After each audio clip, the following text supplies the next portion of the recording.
We all know there was a Sacramento regional real estate market turnaround earlier this year, but is the market still rising? Where are interest rates and how is that affecting everything? And where do we go from here? Plus, I take a trip back in time to show some of my analysis from a few years ago when everyone was trying to scare people. I was giving it to you straight, and we'll see how that played out. And I read some hate mail. It's the July 2023 Sacramento real estate market update. Let's go. Here we are again. If you've been to my channel before, you know I like to start off with this website, Mortgage News Daily. They survey mortgage brokers from around the country to get the average retail rate. I'm not a loan officer, so I like to reference them. Now you see the average rate, and this is the retail rate for conventional mortgages with 20% down, just under 7%, 6.98%. You see it that green number there, minus 0.02, means it went down slightly today. Mortgage rates actually changed several times every single business day. You just don't really hear much about it. And they can change very small amounts, and sometimes they change a fairly large amount. But that's the retail rate now. If you are in the housing market, please reach out to me because I have loan officers who don't just have the retail rates, they have the wholesale rates. So just today alone, I had 3 loan officers reach out to me with their rate sheets. And I had retail lenders with as much as 7 1/8 and wholesale lenders as much as 6 3/8. And just because they're a wholesale lender doesn't mean that you can't get that rate. Please reach out to me and I will share my favorite lenders with you. You could save a lot of money. Okay, so interest rates have been kind of around that 7% number. Inflation is coming down slightly faster than expected. It was around a 3% annual inflation very recently. However, the Fed wants inflation to come down even faster. They're citing that the job market is still too strong, so they're going to continue probably their rate hikes, and that's all priced into mortgages right now. Okay, so next we're going to go to housing data. Okay, so first we're going to look at the screen. Now, you've seen me before. You know that I like to share Sacramento County on quarter acre or smaller because Sacramento County is very uniform, lots of data to pull from. I work in several different counties, but Sacramento County tends to have a lot of really uniform data, and it's a good indicator of the rest of the market. So this pulls all the sales data from the multiple listing service, the MLS, and that's where 99.9% of listings are found. So let's see these green numbers here. Light green is for sale, dark green is sold, red is pended. So you see June 23. Now this goes to the end of June because July is not over, so I don't have July's data yet. You actually see for sale homes has actually risen. So inventory went up, and that's normal this time of year because late spring, early summer is the big moving season. A lot more sellers come out, a lot more buyers come out, typically. Now, sold homes went down. So sold homes, that typically represents an offer made in May. And pending sales, you see, was kind of flat. So I'm expecting this green number for sales actually higher this next month for July. And then after that, I think it's going to decline because it starts to slow down again. Okay, so let's see. That is month over month for sale homes is up 19%. Year over year, it's down 58%. So that's the thing. Inventory is down. That's why we're seeing prices still rising. Sold homes down 18% month over month, 33% down year over year. I think we're going to see that change a little bit this next month. Pending is about even month over month and down 11% year over year. That's an interesting set of numbers there, that even though for sale homes is down 58%, sales are only down 33%. Inventory is going quickly, fairly quickly. The next number, I like this one for just kind of gives you an idea of where prices are going. This is dollar per square foot. So you see back in May of 22, that was the peak before, right around when interest rates were really rising. Got up to $356 a foot. Then there was a correction and it overcorrected, which it usually does. Usually we get a dip in November, December, January, and that's what we typically see really every year is like that. Most years. 2021 was maybe not like that, but now we're up to $336 a foot, and that's about even. You don't see it on this graph, but because it starts with April 22, but that's about even with March of 2022. So where prices are right now, it's near where the peak was, and that is up 2% month over month, only down 3% year over year. It's down about 5% from the peak. So that's where we're at with pricing right now. we're down about 5% from the peak. Now, this is the first year-over-year dip since the Great Recession, and the Great Recession was the first year-over-year dip since the 90s. But this next graph shows two pieces of data here. This is percent of whether a house sold over or under the list price. So we're about 100%, 101% of the list price. So over list price offers are more commonplace now. And then the next one is consecutive days on market. So 17 days being the average. This time last year, 15, and around the peak, 13. That is a very, very short average. That is actually down 32% month over month. What a huge drop. I mean, the previous month was a huge drop. It's up 13% year over year, but 17 is low. This next one shows the average price for sale, the average price sold. The average price for sale actually dropped a little bit. The average price sold stayed flat. So that's kind of interesting. We'll see if that number, average price sold, actually drops this next month. But when those lines move together, that means the housing market is not confused about where it's going. So that's what I like to see. And this very last one is months of inventory, the driver of real estate prices right now, inventory. It's up since maybe last month, which is normal. But what this means, 1.1, that's 1.1 months of inventory. So if nobody put any listings on the market today, all the way, well, just never again. All the listings on the market would be gone in 1.1 months, so a month and a few days. I mean, in the previous month, there was less than a month worth of inventory. So inventory is moving fast. Now, even when it was at the peak, 2.3, that's actually still a seller's market. That's a fairly low amount of inventory. We've been in a low inventory market for, since maybe 2015. It's been low. So that's a big driver of it. And I think it's going to stay low. We're in California where there's been a housing shortage. I'm not talking about like homeless population or something like that. I'm talking about for demand of people who want to buy a house. There has been a housing shortage in California driven by builders leaving the state, going out of business, not building anymore during the Great Recession. It never caught up during this big interest rate hike term. A lot of builders stopped again. They've mostly been building, just not as fast as pace. I do want to show this because I'm going to talk about this a little later. So this is a graph of average price for sale, average price sold in Sacramento County, quarter acre or smaller over the past 10 years. And this is around 2015. And around 2015 is when I started to get a lot of people say things like, I'm going to wait to buy because I want to wait for house prices to go down. And all you got to do is look at house pricing indexes, how for the history of house pricing. It's just not common. I've talked about this before. Real estate it's a real property. That's why it's called real estate. It's real. It isn't like a stock certificate. It's immovable property. People don't have to have a stock certificate. People don't have to have gold or crypto, but a residence is pretty necessary for people. So that is a reason why you don't see a lot of dips in that. And then they're very much invested in it. That's why if you're familiar with lending, interest rates or down payment on, say, just land or investment property is a lot higher. On land, most of the time you have to put at least 50% down because it's easy to walk away from it. It's not a residence. But when it's your own primary residence, that's where you get the lowest rate. The lowest down payment is possible because you're most likely not going to foreclose on that. It's all risk-based. So here we are, 2015. I would hear people say, I'm going to wait for house prices to go down. And they never went down and they got priced out of the market. They moved out of state. Maybe they ended up having to get a smaller house than they wanted. A lot of times when people say that, they're already priced out or they feel like they are. Maybe they haven't even talked with a loan officer. But if you are someone who says, oh, I'm going to wait for prices to go down, it's just not common. Now, when the interest rates started to rise, yeah, we saw prices fall about 15 to 18% from the very peak. And here we are back, only 5% from that peak. But the problem is that's when interest rates were 3%. Now, if you're buying cash or a lot down, then maybe you benefited from that price decrease. But the reality is right now, maybe a lower price, but your monthly payment is actually the same, if not more. Most likely it's more, even though the price was lower. And now it's going to be quite a bit more than it was, say, if you bought a house in, say, April, May of 2022 when interest rates were lower. But please, if you are a buyer out there and you're thinking, I'm going to wait, but you actually have the ability, just look at history. So let's go to the big screen and talk about this more.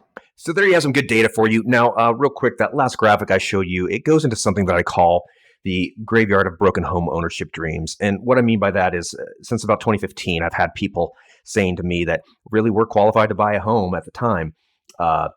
I'm going to wait for home prices to go down. And then I've also had people who were home owners that ended up wanting to sell their home or did sell their homes because they thought that the market was going to crash. And this is mostly due to a few factors: traumatization by the Great Recession. Just like grandparents and great grandparents who lived in the Depression or were children of the Depression, children of depressionary parents, traumatized by it, and they maybe hoard or their spending habits are different.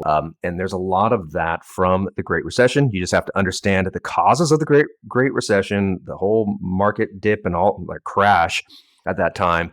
Extremely rare.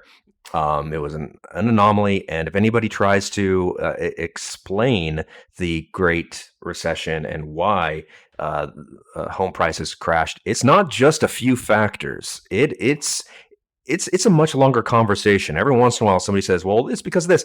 No, it's not just because of that. There are so many things that created that. It was really in lender school, in the school for what's called the SAFE Act. When you get to, your licensing for being a lender, they talk about the perfect storm that caused that. It's so many factors. Anyways, if you're in that boat and you want to believe all that, look, the propaganda got to you, or that probably makes you mad that I just said that.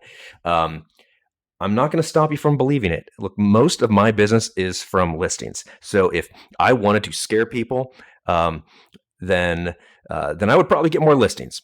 I'd say 80% of my business is from listing homes. I love marketing, and that's where I like to focus the most.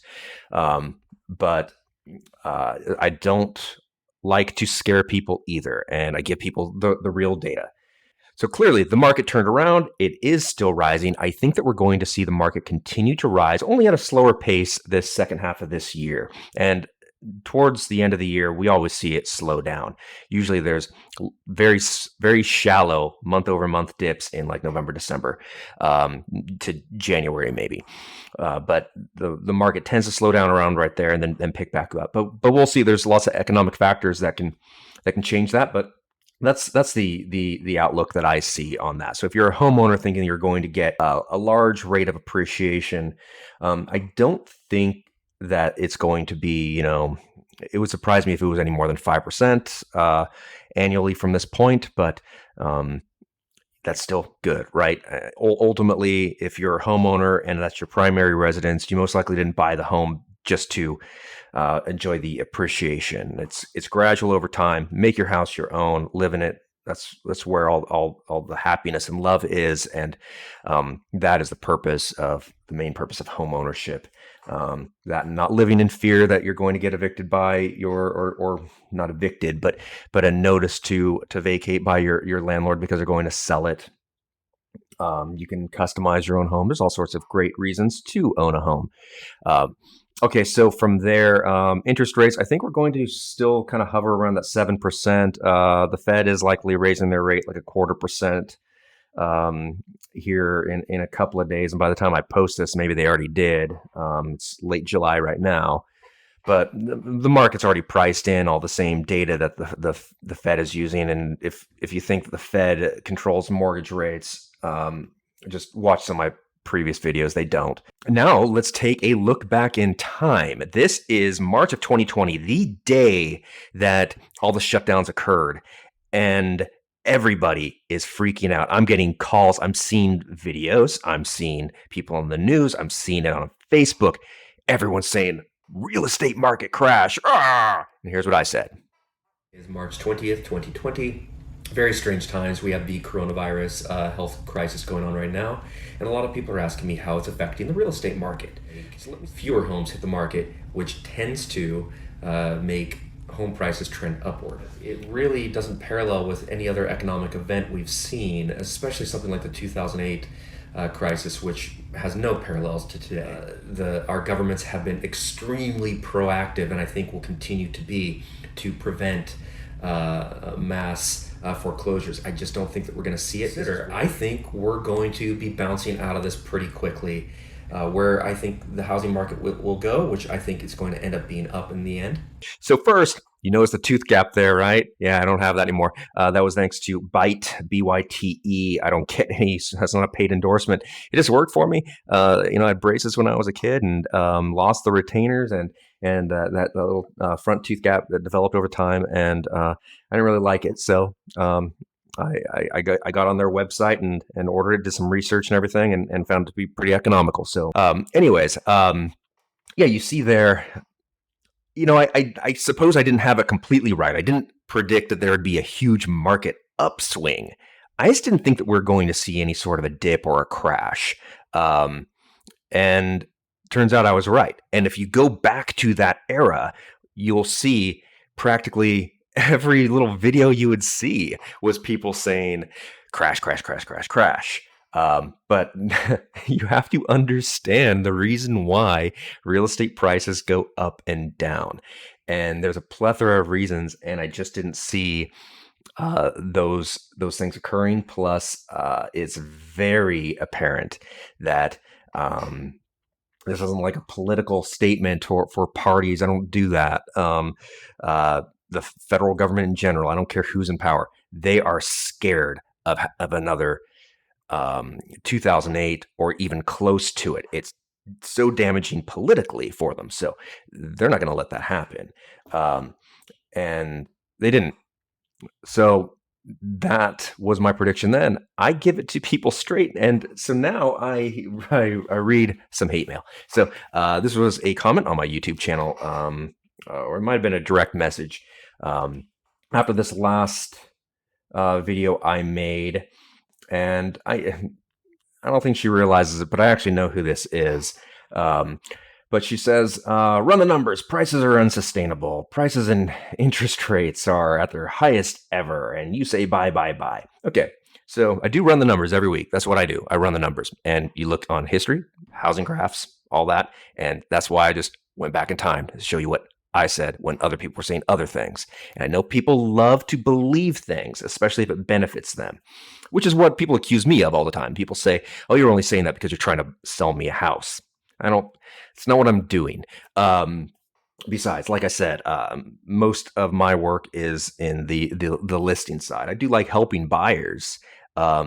And I have great loan officers that I work with and everything. It's just not my focus. So really, if that was my goal to scare people, and I like listing houses, wouldn't I be telling people to sell their houses? On that, if you are looking to sell, right now is a good time to sell because home prices are still on the rise, and homes aren't sitting on the market for a long time. So it does make it easier as well. But yeah, run the numbers. Prices are unsustainable. Now, prices are unsustainable at the rate of increase that they were going for a while. So the rate increase is unsustainable. Now, prices aren't. If you know anything about how lending is now, like say 2008, most of those bad mortgages were adjustable rate mortgages. People got into these like 2% mortgages, and then they adjust it out. So like they're paying like $2,000 a month, and all of a sudden they have to pay $3,500 a month. They can't afford it. So the idea was like they would refi back into the old loan or sell the house to somebody else because those homes appreciated a whole lot in value. But then those loans disappeared, so nobody was there to buy the home for them, and the whole market crashed, and foreclosures went up like crazy. I mean, there's so much more that happened, but when you're talking to prices being unsustainable, the loans that people have on their homes are sustainable because the mortgage world is so strict in qualifying people now. Prices and interest rates are at their highest ever. Prices are not at their highest ever when adjusted to inflation, especially when you look at it from dollar per square foot. You go back to the 1970s, were actually pretty similar dollar per square foot. The thing about the 1970s is most homes at that time people moved into or were being built were smaller. We're used to bigger homes now. Most people buy bigger homes. Now, interest rates at their highest ever, not even close. I mean, go back to the early 80s,